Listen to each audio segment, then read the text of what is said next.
Hello and welcome to my Supreme Commander Forged Alliance Getting Started video series. This is going to be a new series that's going to cater towards players just starting out playing Supreme Commander Forged Alliance for the first time. First of all, congratulations on purchasing one of the greatest real-time strategy games ever made. You will certainly very much enjoy your time playing this game.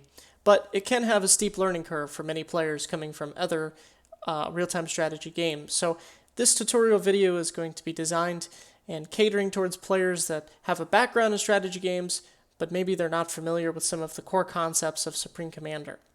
So the first thing we're met with is the game lobby screen.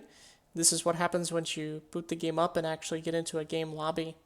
So one of the first things you'll choose is your faction. For this game, we're going to be going with the UEF. And since there won't be any other players in this game, I've set the victory condition to sandbox. This will allow us to jump into a game with no enemies or any players or anything like that to hamper our progress. And this is an excellent platform for new players looking to familiarize themselves with the game's mechanics.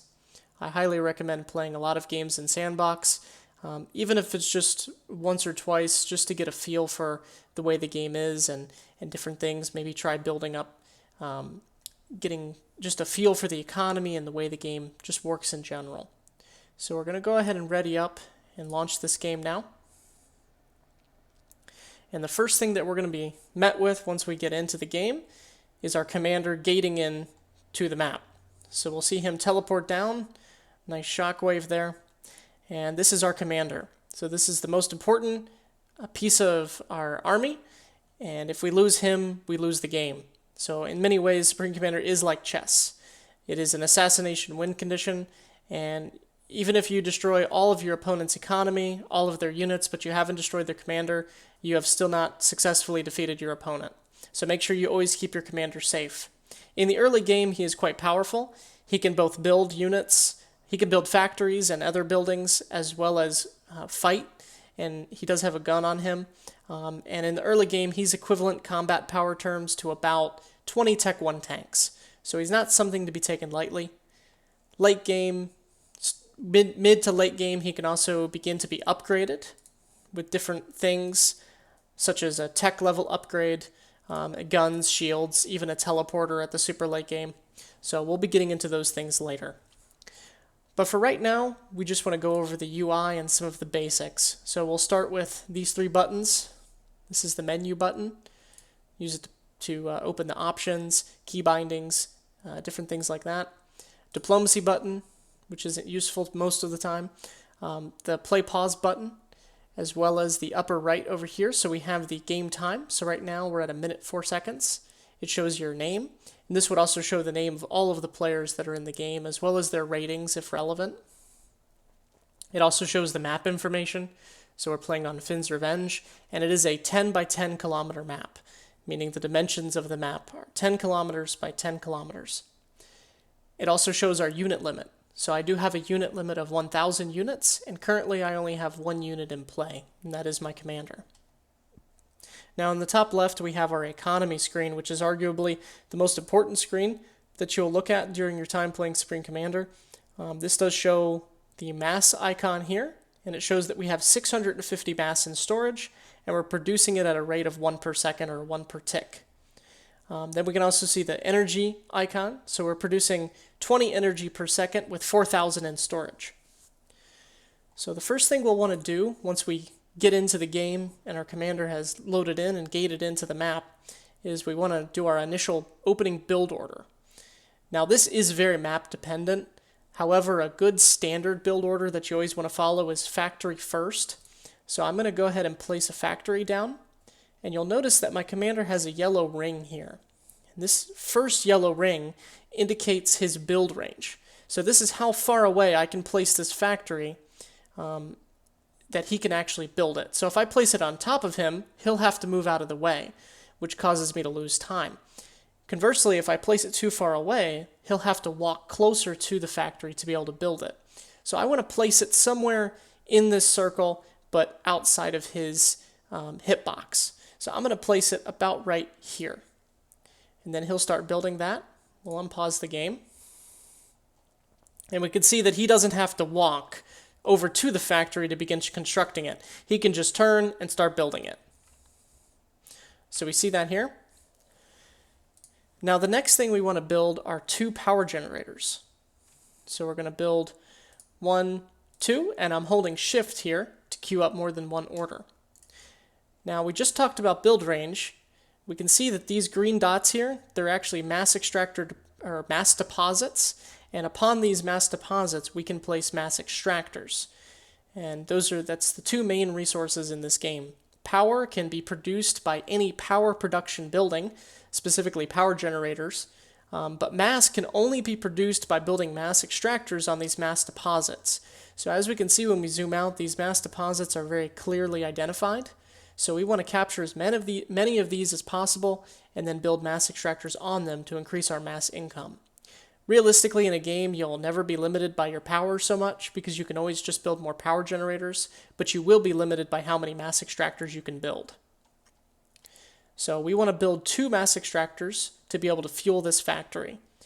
But these mass extractor deposits are just outside of our commander's build range, so I could just place down a build order like this. But the commander would have to walk closer, probably somewhere about here, and then start building, causing me to lose a few precious seconds. So we want to avoid that. So I'm going to hold Shift, Control, and then right-click to delete these buildings. And instead what I'm going to do is I'm going to issue a move order to this position by right-clicking, then place the mass extractor. Same thing here. And you can also move these orders around. When you're holding Shift, you just grab them by holding left click on it, and then you can move this around. So I'm going to move it to about right there, then place the second mass extractor. Then after this, I'm going to queue up some more power generators. So I'm going to actually build 5 more power generators. And the reason for this is I want to build an air factory. And air costs quite a bit more power. It usually costs about 5 to 6 power generators to power one air factory. So that's the primary reason for building extra power. If you just wanted to build a land factory, you could get away with 2 or 3 power generators, but for air you need significantly more. So I'm just going to let our commander finish this build order now. And I'm going to click on our land factory by left clicking on it.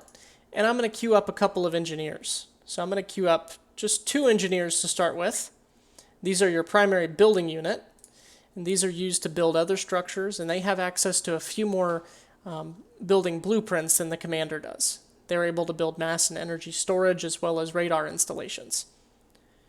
Then to protect those couple of engineers, it is also advisable to build a couple of tanks. So I'm going to build 1 tank, a scout, 2 more engineers, a tank and a scout, 3 engineers, a tank, and then 50 to 100 engineers. So the purpose of building these early tanks is mostly for defense. This would be good and if you were playing in a 1v1 ranked situation where you had an opponent that had spawned at your mirror position and he was likely going to send raiding bots at your location. You would want to make sure you had a few tanks to protect yourself. So now we can just go ahead and let this play out.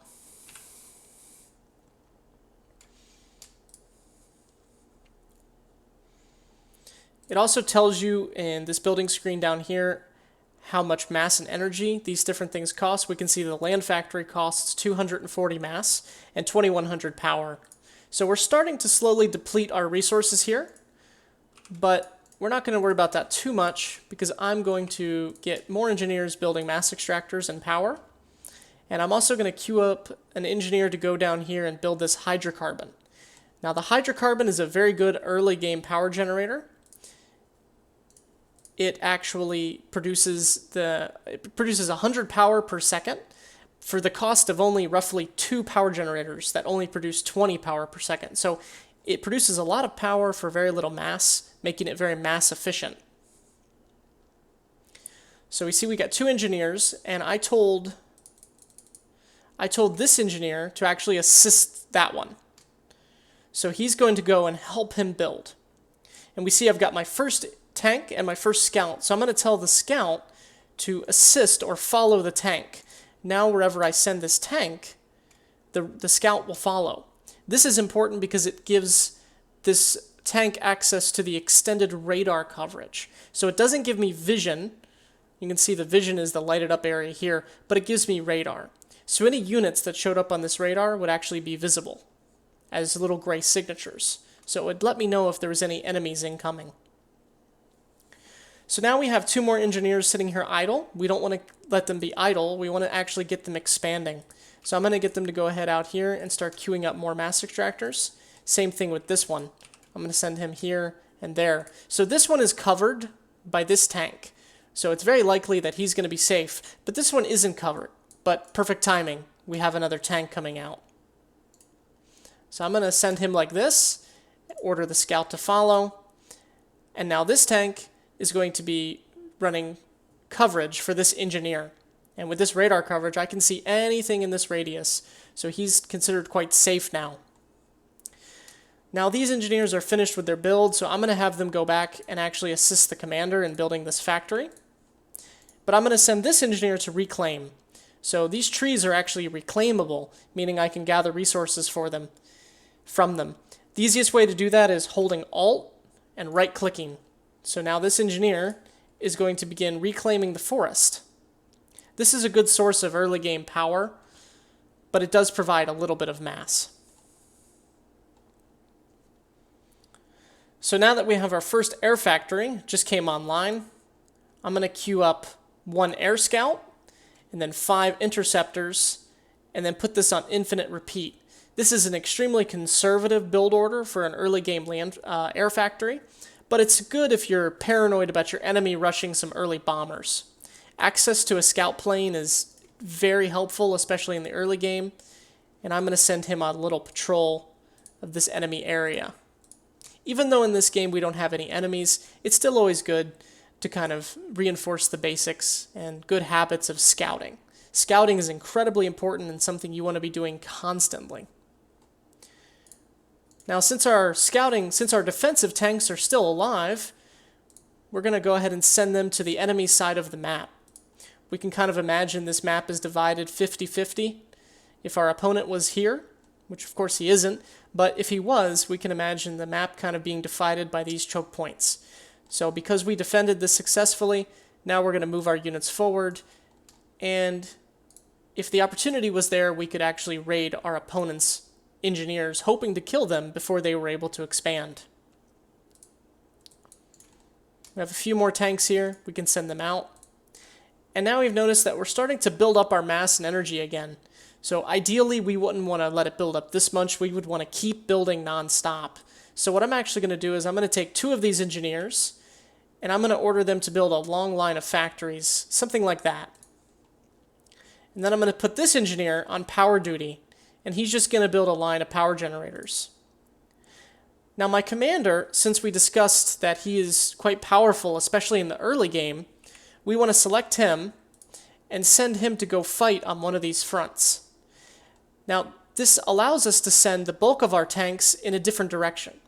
So you always still want to support him because you don't want him to get overwhelmed, and him being the win condition, he is of course going to be targeted, but he is the power of 20 Tech 1 tanks, so you don't want to leave that out. If your opponent is utilizing his commander offensively and you are not, then you are at a 20 tank disadvantage, which is more than enough to lose you the game, especially in the first 10 to 15 minutes of the match.